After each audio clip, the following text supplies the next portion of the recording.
আর বাংলাদেশে ইসলামী শাসন ব্যবস্থা গরু ছাগল দিয়ে হবে না। বুঝাতে পারছে কিনা? এটা মানে খুব উঁচু লেভেলের একটা ইবাদত। এই কারণে দেখা যাবে এটা প্রতিষ্ঠিত করার জন্য খুব বুদ্ধিদীপ্ত প্রজন্ম লাগবে আর কি। হ্যাঁ, বুদ্ধিদীপ্ত একটা তরুণ প্রজন্ম লাগবে এবং ওলামায়ে কেরামের সহবত দুটো একসাথে যখন হবে ইনশাআল্লাহ হয়ে যাবে। এখন যদি আপনারা বলেন যে আমরা সবাই ইসলামী রাষ্ট্র ব্যবস্থা চাই, একটা গণভোটের আয়োজন করা হোক, দেখা যাক কারা কারা ইসলামের পক্ষে ভোট দেয়। ঠিক আছে, দেখবেন যদি 80% মানুষও ভোট দেয় যে হ্যাঁ আমরা ইসলামের পক্ষে আছি, আমরা ইসলামী শাসন ব্যবস্থা চাই, আমরা চাই দেশের মধ্যে আল্লাহর বিধান বাস্তবায়িত হোক, ওই যে 20% মানুষ যারা চায় না ওদের মতটাই প্রাধান্য পাবে এই সিস্টেমের মধ্যে, তাহলে আমাদের মতকে প্রাধান্য দিবে না। আর যদিও কেউ দিতে চায় তখন দেখা যাবে ভারত, ইসরায়েল, আমেরিকা, পশ্চিমা শক্তি এগুলো আমাদের উপর আক্রমণ করে বসবে। তো এই যে একটা ধোঁকাবাজি, এই যে একটা প্রতারণা আমাদের সামনে চলছে, এইখান থেকে জাতিকে বের করতে হবে। কথা হবে একটাই যে জমিন আল্লাহর, বিধান চলবে। এই জমিন কার? এই জমিন আল্লাহর। আমি আল্লাহর বান্দা, আমি আল্লাহর দিন পালন করি, আমি আল্লাহর রাসূল মুহাম্মদ সাল্লাল্লাহু আলাইহি ওয়াসাল্লামকে অনুসরণ করি। এই জমিনে মুসলিমদের মধ্যে শরিয়া চলবে, বিধান চলবে কার? আল্লাহর। সোজা কথা। আর যাদের এটাতে অ্যালার্জি হয় তারা কোথায়? জাহান্নামে গিয়ে মরে মরুক, এইটা নিয়ে আমাদের কোনো আফসোস নাই, আপত্তি নেই।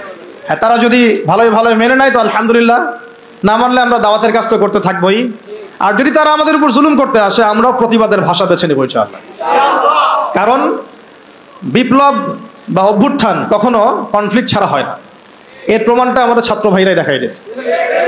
একটা আদর্শকে যদি আপনি রাষ্ট্র পর্যায় পর্যন্ত নিতে চান, সবসময় শুধু দাওয়াতের মেহনত দিয়ে যথেষ্ট হবে না, অনেক সময় প্রতিবাদের ভাষারও প্রয়োজন আছে। এবং প্রতিবাদের ভাষায় কথা বললে যে কাজ হয়, এইটা তো জুলাই মাসে প্রমাণ বহন করছে না? এখন যারা জুলুম করেছে ছাত্র ভাইদের উপরে, এবং ছাত্র ভাইরা যখন এটাকে প্রতিবাদ করেছে, তার একটা দাবি নিয়ে যখন এক দফা দাবি নিয়ে যখন রাস্তায় নেমেছে, তখন আমরা কি ছাত্র ভাইদেরকে বলেছিলাম যে ছাত্র ভাইরা জঙ্গি? বুকে হাত দিয়ে বলেন তো, কেউ কি বলেছে এই ছাত্র ভাইরা সন্ত্রাসী, এই ছাত্র ভাইরা উগ্র? বলেছে কেউ? কেউ যদি বলে থাকেও এই কথাটা কি সঠিক হবে না ভুল? এই কথাটা কি ইনসাফ হবে না জুলুম?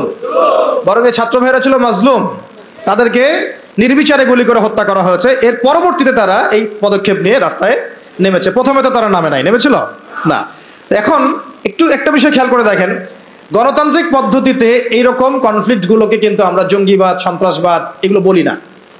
বলি? এই গণতান্ত্রিক পদ্ধতিতে এই ধরনের কনফ্লিক্ট গুলোকে, এই যে কনফ্লিক্ট বুঝেন কিনা, কনফ্লিক্ট মানে এই যে সংঘর্ষগুলা, এগুলোকে কিন্তু আমরা জঙ্গিবাদ, সন্ত্রাসবাদ, মৌলবাদ বলছি না।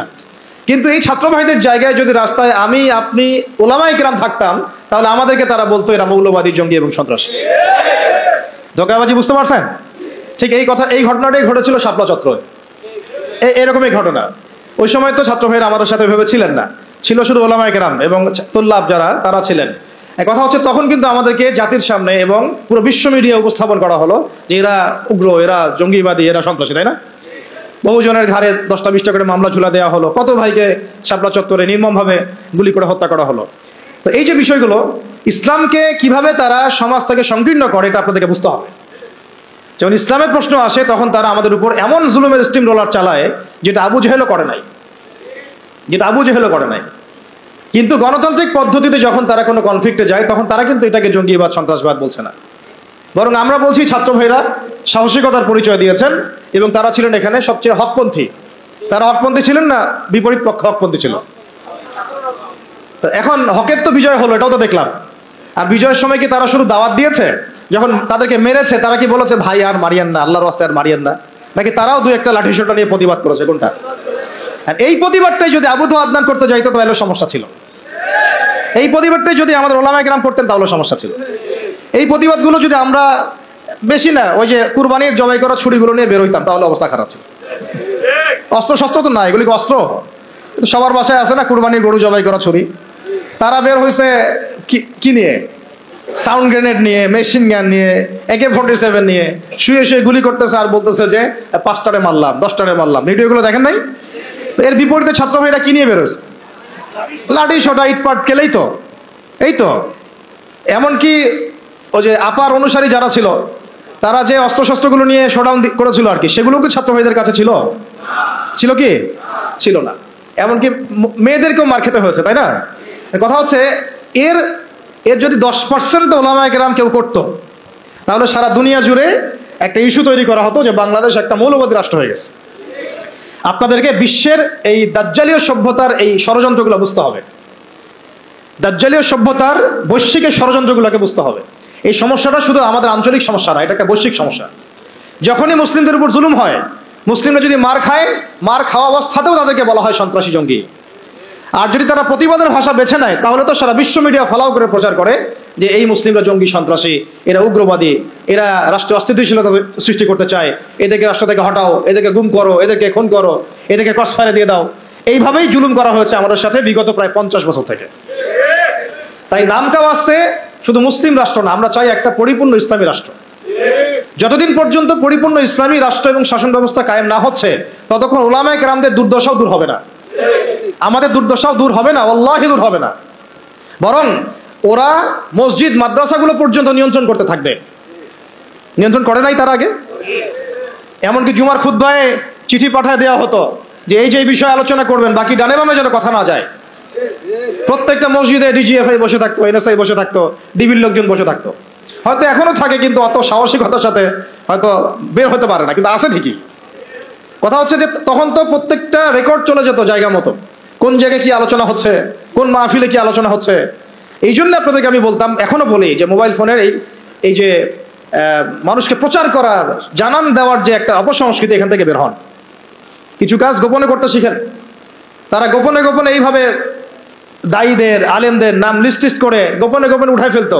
করার সময় তারা কি বলতো লাইভে এসে অমুককে আজকে গুম করবো, বলতো কখনো? তাহলে আমরা তো দেখা যায় এমন একটা অবস্থা, কোথাও ওয়াজ করতে গেলে আজকে ওয়াজ করে আসলাম 1.5 ঘন্টা, আল্লাহ যেন কাজে বরকত দান করেন, জানাইতেই হবে মানুষকে। আমার না জানানোর পর্যন্ত আমার ইবাদত মনে কবুল হচ্ছে না।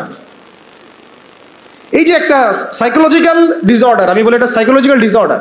মানে আমাদেরকে আরো অনেক স্মার্ট হইতে হবে। এত সহজ না রাষ্ট্র পর্যায় পর্যন্ত ইসলামকে নিয়ে যাওয়া। আমাদের ভিতরে ভিতরে কাজ করতে হবে, গোপনে গোপনে কাজ করতে হবে। নবী সাল্লাল্লাহু আলাইহি ওয়াসাল্লাম প্রথম 3 বছর গোপনে দাওয়াত দিয়েছেন। কত বছর?